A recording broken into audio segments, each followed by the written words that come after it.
delivering smiles all around the professional careers. Reach us to reach them. ஆகாயம் நேயர்களுக்கு வணக்கம். சேயோன் படத்தோட ப்ரொமோ வீடியோ வந்துருக்கு. கிட்டத்தட்ட 3 நிமிஷம் ட்ரெய்லர் சைஸுக்கு வந்து ப்ரொமோ வீடியோ விட்டுருக்காங்க. இப்போ வரைக்கும் பார்த்தீங்க அப்படின்னா காஸ்ட்டில் வந்து நமக்கு தெரிஞ்சு சிவகார்த்திகேயன் அண்ட் பாலசரவணன் இவங்க தான் இருக்கிறாங்க. மற்ற டீட்டெயில்ஸ்லாம் சொல்கிறேன். அந்த ப்ரொமோ வீடியோ எப்படி இருந்துச்சு அப்படின்றதையும் ரொம்ப டீட்டெயிலாக நான் சொல்கிறேன். முதல் விஷயம் என்ன அப்படின்னா, ப்ரொமோ பார்க்கும்போது நமக்கு கதை ஒரு மாதிரி லைட்டாக தெரியுது. இது எங்கே நடக்குது அப்படின்னா வந்து கருமாத்தூர், அந்த செக்கானூரணி, இந்த மதுரையை சுற்றி உள்ள பகுதிகளில் தான் இது வந்து நடக்குது. அதுலேயும் குறிப்பாக அந்த விருமாண்டி கோயில் திருவிழாலாம் அந்த பக்கம் வந்து பயங்கர ஃபேமஸ். அதுக்கு வராத ஜனங்களே கிடையாது. உலகத்தில் எங்கே இருந்தாலும் அந்த பகுதி மக்கள் வந்து ஒன்று கூடிடுவாங்க. அவ்வளோ முக்கியமான ஒரு திருவிழா அங்கே நடக்கும் எப்பயுமே மதுரையில். ஸோ அதை பேஸ் பண்ணி தான் வந்து இந்த கதை வந்து எழுதியிருக்கிறாங்க. அங்கே நடக்கிற சண்டைகள் ஒரு கிராமத்து கதையாக இது இருக்கும் அப்படின்றத நம்ம வந்து ஓரளவுக்கு அனுமானிக்க முடியுது இப்போது இனிஷியலாக சொல்லும்போது. அண்டு சிவகார்த்திகேயன் அவர்களை பற்றி ஒரு 10 நிமிஷம் 15 நிமிஷம் அவரை பற்றி மட்டுமே பேசலாம் போல். ஏன்னா அடுத்தடுத்த படங்களில் அவ்வளோ இம்ப்ரூவ் ஆகிட்டே வந்துட்டுருக்காரு. இதில் பார்க்கும்போது டோட்டலாக வேறு மாதிரி இருக்கார். நான் சும்மா அவரை வந்து ப்ரைஸ் பண்ணி பேசணும், நான் அவரை ப்ரைஸ் பண்ணி பேசலாம், அவர் எனக்கு ஒன்றுமே தரப்போறது இல்லை. பட் பார்க்கும்போது வந்து அவ்வளோ சூப்பராக இருந்துச்சு. ஏன்னா அவருடைய ஃபிசிக் ஃபஸ்ட்டு, அவருடைய ஃபிசிக்கை அவர் ஒர்க் அவுட் பண்ணி அவரை மாற்றிட்டு இருக்க விதம் வந்து அது அவுட்ஸ்டாண்டிங்காக இருக்குது. இந்த ரோலுக்கு வந்து அவருடைய ஹேர் ஸ்டைலாக இருக்கட்டும், ஒரு ஃபிசிக்காக இருக்கட்டும், ஒரு ஸ்டான்ஸாக இருக்கட்டும், அவ்வளோ சூப்பராக இருந்துச்சு. சரி, அப்படியே ஸ்டெப் பை ஸ்டெப்பாக நம்ம வந்து போகலாம். ஓப்பனிங்கில் வந்து இந்த மாதிரி கருமாத்தூர் அந்த திருவிழா, அந்த காப்ரா முடிஞ்சு 2 மணி நேரம் அப்போ தான் மெயினான அந்த ஃபெஸ்டிவல் ஸ்டார்ட் ஆக போகிறத காமிக்கிறாங்க. அங்கே ராத்திரி டைமில் ஃபெஸ்டிவல் நடத்துறது வந்து வழக்கம். நீங்கள் பார்த்தீங்க அப்படின்னா இதை பற்றி டீட்டெயில்டாக இன்னொரு படத்தில் இருக்கும். அது வேறு எந்த படமும் இல்லை, விருமாண்டி தான். விருமாண்டி நம்ம கமல் சாருடைய படம். அதில் வந்து பயங்கர டெப்த்தாக அங்கே நடக்கிற அந்த திருவிழா, அந்த விருமாண்டி ரியல் லைஃப்பில் நடந்த அந்த கதையை பேஸ் பண்ணி அந்த விருமாண்டி கதையும் கிட்டத்தட்ட எழுதியிருப்பாங்க. கிட்டத்தட்ட ஒரு ஒன்லைனர் மாதிரி எடுத்துக்கோங்களேன். அதில் விருமாண்டியாக வந்து நம்ம கமல் சார் பண்ணியிருப்பார். இதில் விருமாண்டியாக நம்ம சிவகார்த்திகேயன் அவர்கள் வந்து பண்ணியிருக்காரு. இதில் அவருடைய கேரக்டர் பேர் வந்து விருமாண்டி. ஸோ பிரச்சனையாவது போலீஸ் கிட்ட போகிறாங்க. போலீஸ் வந்து கூப்பிடுங்கடா அப்படின்னப்போ, இந்த பிரச்சனை பண்ணவங்களாம் கூப்பிடுங்க அப்படின்னப்போ, அதில் ஒரு தரப்பு வந்து இவங்க தான் வந்து அந்த திருவிழாவை லீட் பண்ணிட்டு போகிற ஊர் அந்த ஸ்டேஜில் இருக்காங்க. ஸோ இவங்க வந்த உடனே சிவகார்த்திகேயன் வந்து அதிரடியாக அடித்து சண்டை போட்டு இந்த ப்ரொமோ வீடியோ வந்து அப்படி தான் போகுது. ஒன்று புரிஞ்சுக்கலாம், டோட்டலாக வந்து அவர் வந்து ஒரு ஆக்ஷன் ஹீரோவாக மாறிட்டார். இதுக்கப்புறம் அந்த பழைய இதே மதுரை பேஸ்டு இதே ஸ்லாங்கில் பேசி தான் போஸ் பாண்டி நடிச்சிருப்பார் வருத்தப்படாத வாலிபர் சங்கத்தில். அந்த எஸ்கே இது கிடையாது அப்படின்றது நமக்கு வந்து பார்க்கும்போது வெட்ட வெளிச்சமாக கிளியராக தெரியுது. இதில் டோட்டலாக வேறு மாதிரி இருக்கார். ஸோ இதுதான் வந்து பார்த்திங்க அப்படின்னா அந்த ப்ரொமோ வீடியோவில் இருக்கிறது. இன்னொன்று விஷயம்னா, அவருடைய இயல்புக்கு மீறி இதில் ஒரு கெட்ட வார்த்தையை அவர் பேசியிருக்காரு. பொதுவாக அவருடைய படங்களில் அது இருக்காது. ரொம்ப முன்னாடியே அவர் சொன்னார், 2 படங்களில் வந்து இந்த ஸ்மோக் பண்ணுற மாதிரி சீன் இருக்காது, கெட்ட வார்த்தை, ரொம்ப க்ளோஸாக நடிக்கிற மாதிரி சீன்லாம் இருக்காது அப்படின்ட்டு. இந்த ஒரே ஒரு வார்த்தை மட்டும் அதில் பேசியிருக்காரு. அதை நான் சொல்ல முடியாது, அது நீங்கள் பார்த்தீங்க அப்படின்னா வந்து அது உங்களுக்கே தெரியும். அது மட்டும் பேசியிருக்காரு. பட் அது வந்து மதுரை வட்டார வழக்கில் வர்றது தான். அது தனியாக வந்து ஒரு வார்த்தையாக நம்ம எடுத்துக்கூடாது. ஒரு ஊருக்கு ஒரு வட்டார வழக்கு இருக்கும்ல, அப்படி மதுரையில் வர்றது தான் வந்து அந்த வார்த்தை. அந்த ஸ்லாங்கில் சூப்பராக அவரும் பேசியிருக்காரு. டெக்னிக்கலாக பார்த்தோம் அப்படின்னா சிவகுமார் முருகேசன் அவருடைய டைரக்ஷன் தான் இது. அவர் தான் தாய் கிழவி படத்தையும் டைரக்ட் பண்ணுறாரு. தாய் கிழவி படத்துடைய ப்ரொடியூசர் வந்து சிவகார்த்திகேயன், டைரக்டர் வந்து இவர். ஆனால் இந்த படத்துடைய ப்ரொடியூசர் வந்து கமல் சார், ஹீரோ சிவகார்த்திகேயன். ஒரு மாதிரி குழப்பமாக இருக்குல்ல. எஸ், அவர் வந்து சிவகார்த்திகேயன் அவர்கள் கூட 2 படம் ஒர்க் பண்ணுறாரு. யார்? நம்மளுடைய டேரக்டர். அதில் பார்த்தீங்க அப்படின்னா தாய் கிழவி ஆல்ரெடி முடிஞ்சிருச்சு. இந்த படம் இப்போ வந்து ப்ராசஸ் போயிட்டுருக்கு.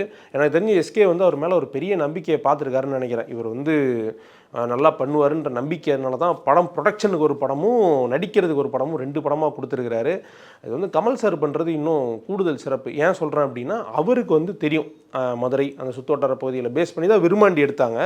ஸோ அங்கே என்ன நடக்கும், என்ன கல்ச்சர், எப்படி இருக்கும், எப்படி காமிச்சா இன்னும் நல்லா இருக்கும் அப்படின்றது எல்லாமே அவருக்கு ரொம்ப நல்லா தெரியுன்றதுனால இந்த படத்தினுடைய கதை, அதனுடைய பேக் ஸ்டோரி இதெல்லாம் வந்து ரொம்ப ஸ்ட்ராங்காக இருக்குன்றதை நாம் வந்து நம்பலாம். அதே மாதிரி பார்த்தீங்க அப்படின்னா டிஓபி விவேக் பண்ணியிருக்காரு. விவேக் விஜயகுமார் அப்படின்றவர் பண்ணியிருக்காரு. டிஓபி வந்து அசத்திட்டார். ஏன்னா கிராமத்து செட்டப்பு, ஒரு நைட் செட்டப்பு எவ்வளோ கலர்ஃபுல்லாக வேணால் காமிக்கலாம். இதை ஊர் நைட் அப்படின்றப்ப நம்ம பகலில் எடுத்தோன்னு வச்சுங்களேன், வறண்ட பூமி காமிக்கலாம், இல்லைனா வந்து பச்சை பசுமையாக இருக்கக்கூடிய ஒரு புல்வெளி காமிக்கலாம், அவ்வளோதான் காமிக்க முடியும். ராத்திரி நேரம் திருவிழா செட்டப்புன்றப்போ நீங்கள் கலர்லாம் பட்டை கிளப்பிடலாம். ஃபுல்லாக யூட்டிலைஸ் பண்ணிட்டாங்க. அதை வந்து ஒரு கலர் டோன் வைக்கிறதுலேருந்து எவ்வளோ முடியுமோ மேக்ஸிமம் யூட்டிலைஸ் பண்ணிக்கிட்டாங்க. அண்ட் சிவகார்த்திகேயன் அவர்களுடைய அந்த இன்ட்ரோ, அவர் அந்த தீப்பந்தத்தை ஏற்றின்னு இந்த பக்கம் வராரு. சார் நான் மூக்கிலேருந்து பேசுகிறதுனால கொஞ்சம் சில வார்த்தைகள் வர மாட்டுது. அவர் தீப்பந்தத்தை ஏந்திக்கிட்டு இந்த பக்கம் வராரு. வரும்போது பார்த்தீங்க அப்படின்னா அவருடைய இன்ட்ரோ சீன் வருது. அவ்வளோ சூப்பராக பண்ணியிருக்காங்க. இப்படி டெக்னிக்கலாகவும் ஒரு ஆஸ்பெக்ட்டுமே ரொம்ப நல்லா இருக்குது.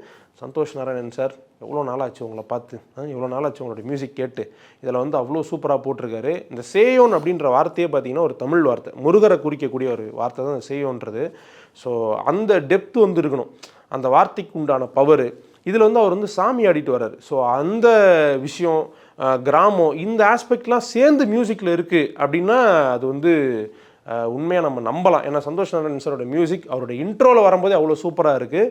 ஸோ படத்தில் அடுத்தடுத்து வரக்கூடிய பாடல்கள் பிஜிஎம்லாம் அதுக்கு ஈக்குவலாக இருக்கும், இல்லை அதை விட பெட்டராக இருக்கும் அப்படின்றதே நம்ம வந்து எடுத்துக்கலாம். சந்தோஷ் நாராயண்கிட்ட கொடுத்துட்டு கவலை பண்ணுமாங்க, பிச்சு சூப்பர் ஸ்டாருக்கு போடுறவர் அவர், பிச்சு உதறிட மாட்டாரா? அந்த மாதிரி அவ்வளோ சூப்பராக பண்ணியிருக்காரு. எல்லா ஆஸ்பெக்ட்டுமே ரொம்ப நல்லா இருக்குது. பட் எனக்கு பார்க்கும்போது ஒரு விஷயம் தோணுச்சு, இந்த படம் இதில் வந்து ஹீரோ பேர் விருமாண்டி, கருமாத்தூரில் இருக்கார், இதெல்லாம் பண்ணுறாரு. அப்போ ஒருவேளை இது வந்து கமல் சார் நடித்த விருமாண்டி படத்துடைய முன் கதையாக இருக்குமோ அப்படின்ற எண்ணம் வந்து எனக்கு வந்தது. நீங்களும் விருமாண்டி படத்தை ரொம்ப விரும்பி பார்த்துருந்தீங்கன்னா உங்களுக்கு அந்த தாட் வரும். ஆனால் அப்படி இல்லைன்றதான் நான் நினைக்கிறேன். ஏன்னா நீ ஏன் என்ன வந்ததுன்ற, நீ ஏன் இல்லைன்ற, புரியுது நீங்கள் நினைக்கிறது. ஃபஸ்ட்டு இனிஷியலாக எனக்கு இப்படி தோணுச்சு. பட் அந்த பிளாட் மூவ் ஆகும்போது பார்த்தீங்கன்னா சில டீட்டெயில்ஸ் அவங்க சொல்கிறாங்க.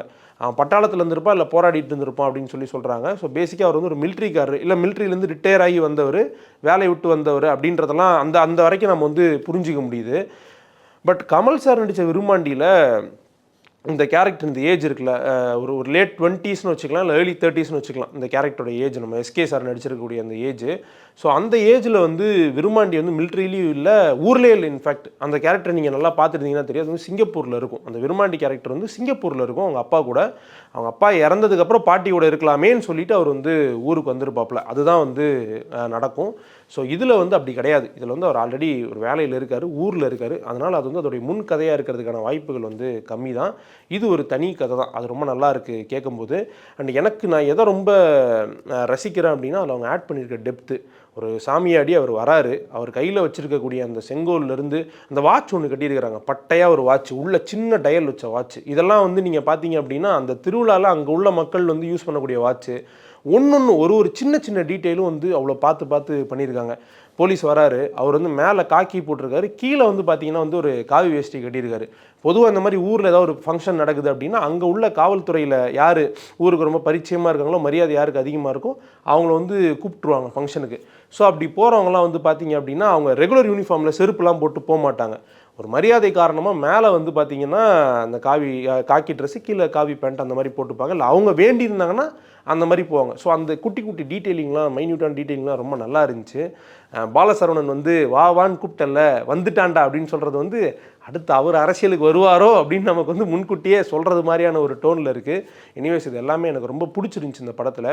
அண்ட் மதுரைக்காரங்களுக்கு தெரியும், தேனிக்காரங்களுக்கு தெரியும், இந்த கருமாத்தூரை சுற்றி உள்ள பகுதிகளில் நடக்கக்கூடிய அந்த திருவிழாலாம் வந்து பயங்கர பிரசித்தி பெற்றது. அவங்க சொல்கிறாங்க கருமாத்தூர் நாடு அப்படின்லாம் சொல்கிறாங்க. இந்த நாடு இந்த சொல்லலாம் வந்து அந்த ஏரியாவில் தான் அதிகமாக வந்து யூஸ் பண்ணுவாங்க. இந்த இடத்துல இதையும் நம்ம மென்ஷன் பண்ணியே ஆகணும். இந்த நாடுன்னு யூஸ் பண்ணுறது வந்து ஏற்கனவே முன்னாடி ஒரு இடத்துல கான்ட்ரவர்சி ஆகியிருக்கு. பட் நம்ம அதை பற்றி இப்போது பேச வேண்டாம். நெகட்டிவாக எதுவும் இல்லாமல் நம்ம வந்து பார்த்திங்கன்னா பாசிட்டிவான விஷயங்கள் மட்டுமே பேசுவோம். இந்த நாடு இந்த மாதிரி விஷயங்கள் எல்லாமே வருது. ஸோ டீட்டெயிலிங்க்கு அவங்க வந்து அதிக முக்கியத்துவம் கொடுத்துருக்குறாங்க அப்படின்றத நாம் இதிலேருந்து புரிஞ்சுக்கலாம்.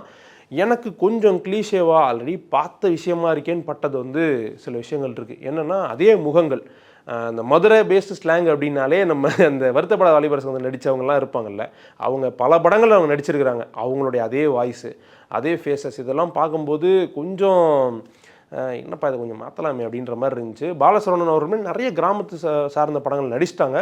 பட் ரொம்ப நாள் கழிச்சு அவங்கள பார்க்கும்போது நமக்கு ஃப்ரெஷ்ஷாக இருக்குது. மற்ற கேரக்டர்ஸ்லாம் ரொம்ப ஃப்ரீக்வெண்ட்டாக நம்ம பார்க்குற ஆட்களாக இருக்கிறதுனால அது கொஞ்சம் கிளீஷேவாக பட்டுச்சு. அண்ட் ஒரு பாட்டி வந்து ஓஜி இஸ் பேக் டி அப்படிங்கிறாங்க.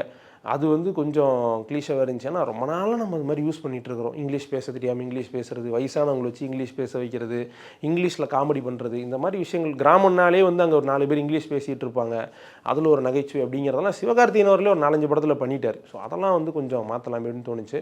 மற்றபடி இது ரொம்ப சூப்பரான ஒரு ப்ரொமோ வந்திருக்கு. எனக்கு வந்து ரொம்ப பிடிச்சிருந்துச்சி. நீங்கள் பார்த்துட்டீங்க அப்படின்னா உங்களுடைய ஒப்பீனியன் என்ன அப்படின்றத வந்து நீங்கள் கமெண்ட்டில் சொல்லுங்கள். குறிப்பாக மதுரைக்காரங்க இந்த கருமாத்தூர் திருவிழா மட்டும் இல்லாமல் அங்கே நிறைய கடவுள்கள் இருக்குது லோக்கலில். அந்த கடவுள்கள், அந்த சாமிகளுக்கு எக்கச்சக்கமான பிரசித்தி பெற்ற ஒரு சிறப்பம்சங்களும் அதே மாதிரி ஒரு பெரிய வரலாறும் இருக்குது. அதில் எந்தெந்த வரலாறுலாம் பகிர்ந்துக்கிட்டால் பார்க்குறவங்களுக்கு இன்ட்ரெஸ்டிங்காக இருக்குமோ அந்த வரலாறு நீங்கள் கண்டிப்பாக சொல்லியே ஆகணும். ஏன்னா அது வந்து நீங்கள் யூடியூப்பில் போட்டு தேடினீங்கன்னா கூட இல்லை, ஒரு பர்டிகுலர் கோயிலுக்கு உண்டான வரலாறு தான் அவங்கவுங்க பதிவு பண்ணியிருக்காங்க. ஆனால் ஒரு சாமிக்கு 5-6 கோவில் இருக்குது, நிறைய வரலாறு, நிறைய கதைகள் இருக்குது, குடும்பத்திலே சொல்கிற கதைகள் நிறையா இருக்குது. அப்போ அந்த மாதிரி வரலாறுலாம் வந்து நீங்கள் டேரெக்டாக சொன்னால் தான் எங்களுக்கு தெரியும். நாங்களும் அந்த படத்தை பார்க்கும்போது எதெல்லாம் வந்து ஆல்ரெடி நம்ம கேட்டதுன்னு நாங்கள் ஞாபகம் வச்சுப்போம். அந்த மாதிரி மதுரை தேனிக்காரங்களாம் மறக்காமல் கமெண்ட் பண்ணுங்கள். மற்றவங்களாம் அந்த ப்ரொமோ பற்றின உங்களுடைய ஒப்பீனியன்ஸை மறக்காமல் சொல்லுங்கள். Delivering smiles all around, the professional careers.